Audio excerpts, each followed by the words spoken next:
भाग परापति कर्मा रेखा, दरगे जबला जबला मांगो।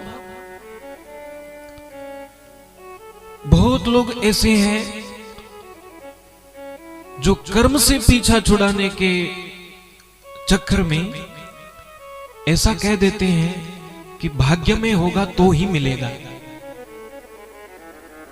लेकिन एक बात याद रखना, ये भाग्य भी कर्म से बनता है। ये भाग्य भी कर्म से ही बनता है। हमारे कर्म कैसे हैं? जो हम कर्म करते हैं वो कई तरह से आगे कार्य करते हैं। कुछ कर्म ऐसे हैं जिनका फल तुरंत प्राप्त हो जाता है, और कुछ कर्म ऐसे हैं जो कुछ समय बाद उनका फल प्राप्त होता है। लेकिन कुछ कर्म ऐसे भी हैं, कर्म हम इस जीवन में कर रहे हैं और फल अगले जन्म में कहीं जाकर मिले। इसलिए इससे एक बात और भी हमें समझने की आवश्यकता है।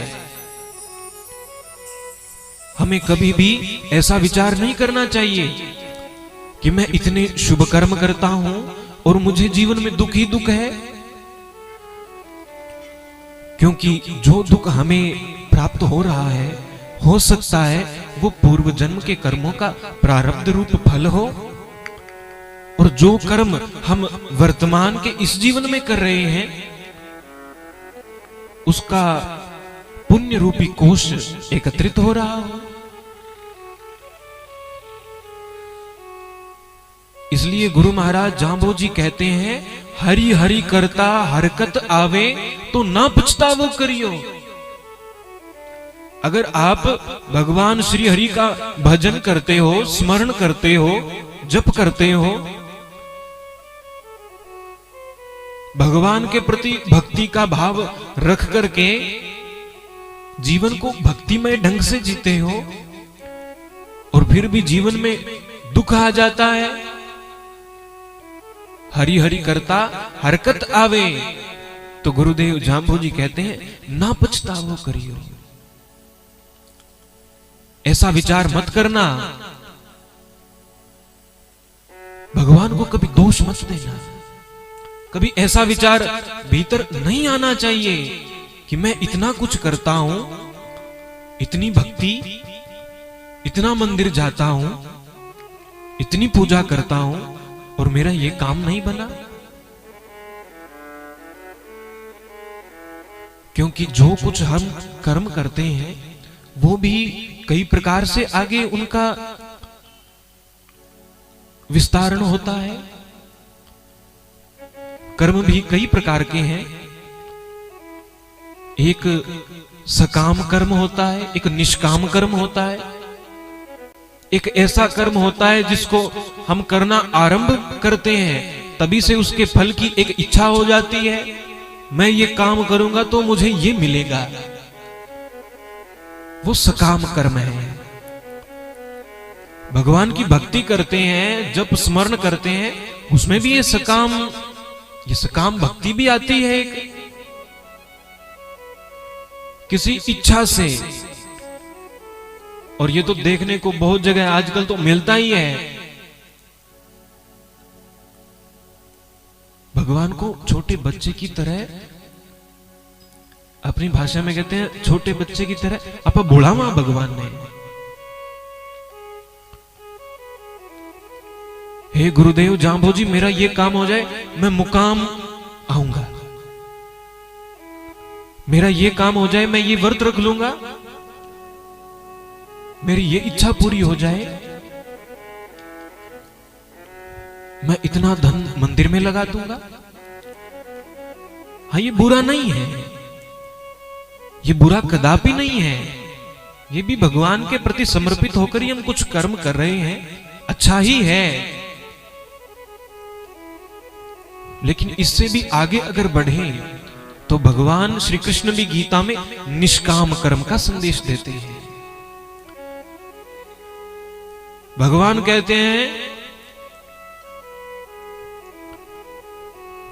ये उक्ति तो हम बहुत बार सुनते ही हैं कि भगवान कृष्ण ने गीता में कहा है कि कर्म करो, फल की इच्छा मत करो। लेकिन इसे भी समझना पड़ेगा, जब भी कर्म शुरू करेंगे, साधारण से साधारण व्यक्ति, कोई बड़ा नहीं, छोटा सा भी काम हो, उसका भी फल पहले देखते हैं। ये काम करूं तो मुझे फायदा क्या होगा, और अगर फायदा अच्छा नहीं लग रहा है, खास नहीं लग रहा है, तो फिर क्यों समय खराब करना।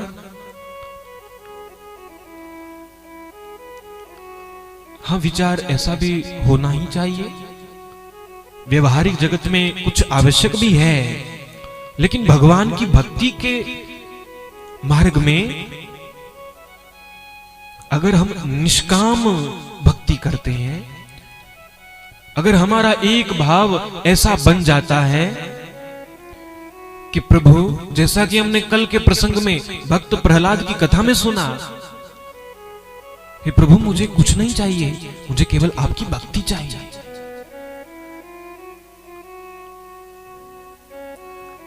अगर वो एक उक्ति प्रसिद्ध है, बिन मांगे मोती मिले, मांगे मिले ना भीख। लेकिन भगवान से मांगोगे तो अवश्य मिल तो जाएगा, लेकिन उसका महत्व कुछ अलग ही होगा जो बिना मांगे मिलेगा। इसलिए विचार यही रखो, प्रभु के प्रति समर्पित हो जाओ। भगवान श्री कृष्ण गीता में कहते हैं कि तानि सर्वाणि संयम्य युक्त आसीत मत्परः। तानि सर्वाणि संयम्य, भगवान कहते अपनी सभी इंद्रियों को संयमित करो। सबसे पहले एक ये काम आवश्यक है, अपनी सभी इंद्रियों को संयमित करके युक्त आसीत मत्परः, तुम बस एक काम करो, तुम मेरे ऊपर आश्रित हो जाओ। जो कुछ भी कार्य है तुम मेरे पर छोड़ दो, और तुम्हें जो कुछ भी करने को मिलता है केवल कर्तव्य कर्म करके समझ के करो।